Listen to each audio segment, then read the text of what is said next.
투자에 있어서 가장 중요한 개념 3가지 중 두 번째, 미스터 마켓에 대해서 얘기를 해보도록 하겠습니다. 미스터 마켓이라는 것은 우리나라 말로 하면 그냥 시장시입니다.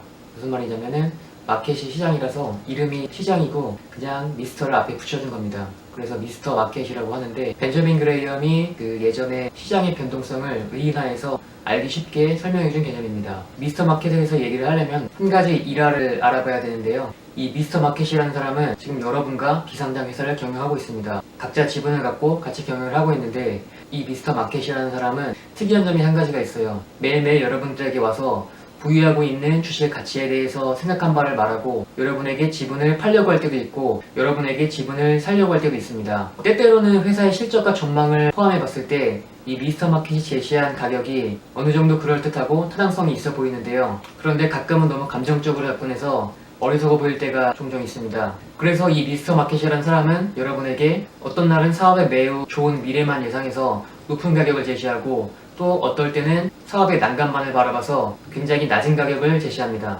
그런데 여기서 중요한 건 여러분이 미스터 마켓을 어떻게 바라보느냐에 대한 것입니다. 미스터 마켓은 여러분이 신경 쓰지 않아도 매일매일 본인이 생각한 가치를 제시를 할 거예요. 여러분은 그 미스터 마켓을 무시할 수도 있고 이용할 수도 있습니다. 오로지 선택은 전적으로 여러분에게 달렸습니다. 여러분과 같이 경영을 하고 있다고 가정했기 때문에 여러분 또한 회사에 대해서 잘 알고 있고 회사의 전망을 잘 이해하고 이 회사의 가치를 잘 알고 있는 상태입니다. 이런 상황에서 미스터 마켓이 여러분에게 제시하는 호가를 보면은 여러분은 이 호가가 본인이 생각한 것보다 싸면은 지분을 매입할 것이고, 본인이 생각한 것보다 비싸면은 매입하지 않을 것입니다. 이런 상황이면은 미스터 마켓이 조울증이 심할수록 여러분에게 유리합니다. 왜냐하면 회사의 가치는 일정합니다. 회사의 가치가 오늘 어느 정도였는데 3개월 뒤에 얼마로 변하고 6개월 뒤에 얼마로 변하고 미세하게 변할 수는 있는데 이게 한 번에 급격하게 변하지는 않습니다. 그런데 미스터 마켓 같은 경우에는 이 회사의 가치를 자기 멋대로 판단해서 가격을 높게 부르거나 가격을 낮게 부르는 것입니다. 하지만 이런 상황에서도 여러분 주의해야 될 게 한 가지가 있는데요. 주의할 점은 여러분이 이 미스터 마켓에 휩쓸리게 될 때입니다. 이 미스터 마켓을 이용하지 못하고 휩쓸리게 되면 큰 손실을 볼 수가 있는데요. 실제로 여러분은 미스터 마켓보다 사업에 대해서 더 잘 이해하고 평가한다고 확신하지 못하면 미스터 마켓과 거래를 하면 안 됩니다.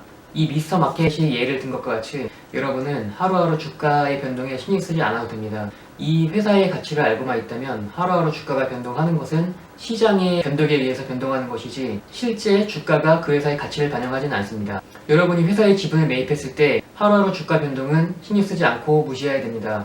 만약에 여러분이 집을 보유하고 부동산을 보유하고 있는데 집값과 부동산 값이 하루하루 어떻게 변하는지, 호가가 얼마인지 여러분은 신경 쓰지 않을 거예요.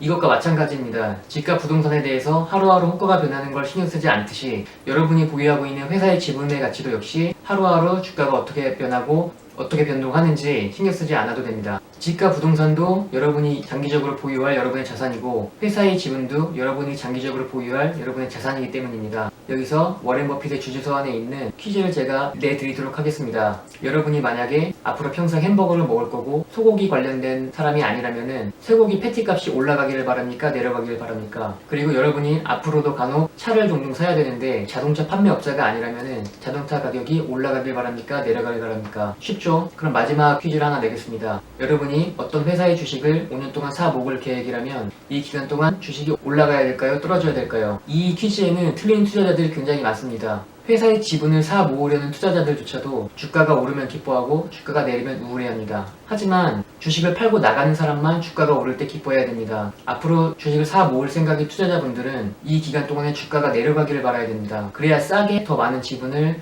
보유할 수 있기 때문이죠. 이 미스터 마켓이라는 개념은 투자에서 굉장히 중요한 개념 중 하나인데요. 앞서 설명드린 안전마진과 함께 이 미스터 마켓에 대한 개념을 정확하게 이해하고 있어야 투자에서 성공할 수 있습니다. 회사를 아무리 정확히 분석하고 철저하게 판단하고 이해한다고 해도 이 미스터 마켓에 휩쓸리면은 그 철저하게 분석했던 모든 자료들이 허망하게 날아갑니다. 그리고 회사를 철저하게 이해하지 못하더라도 이 미스터 마켓의 개념을 알고 있으면 수익을 낼 기회는 굉장히 많이 있습니다. 극단적인 상태를 가정을 해보겠습니다. 우리나라뿐만 아니라 전 세계적으로 98년도와 2008년도에 굉장한 주가 폭락이 있었죠. 그 당시의 사람들은 주가가 너무 떨어져서, 너무 떨어지는 개념이 아니라 폭락의 수준이죠. 너무 폭락했기 때문에 주식이 더 떨어질까 무섭고 주식에 대한 믿음이 없어서 다 현금을 가지려고 했고 주식을 산다는 생각을 할 수가 없었습니다. 하지만 지금에 와서 보면은 그 당시가 기회였습니다. 98년도와 2008년도 이 금융위기 때 주가가 폭락했을 당시에 투자를 했다면은 그 다음 주가 상승으로 인해서 엄청난 돈을 벌 수 있었을 겁니다. 그 당시 주가가 폭락했을 때는 시장에 거의 살 수 있는 기업들이 너무 많아서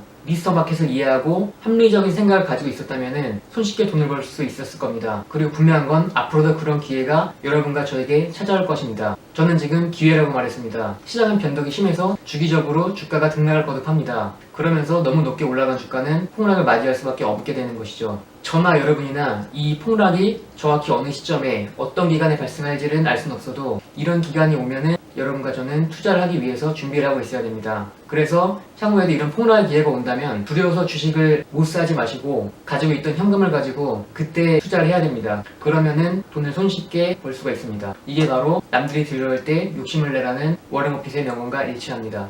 여러분, 저도 마찬가지지만 다음에 그런 기회가 왔을 때 두려워하지 말고 투자를 해서 큰 수익을 봤으면 좋겠습니다.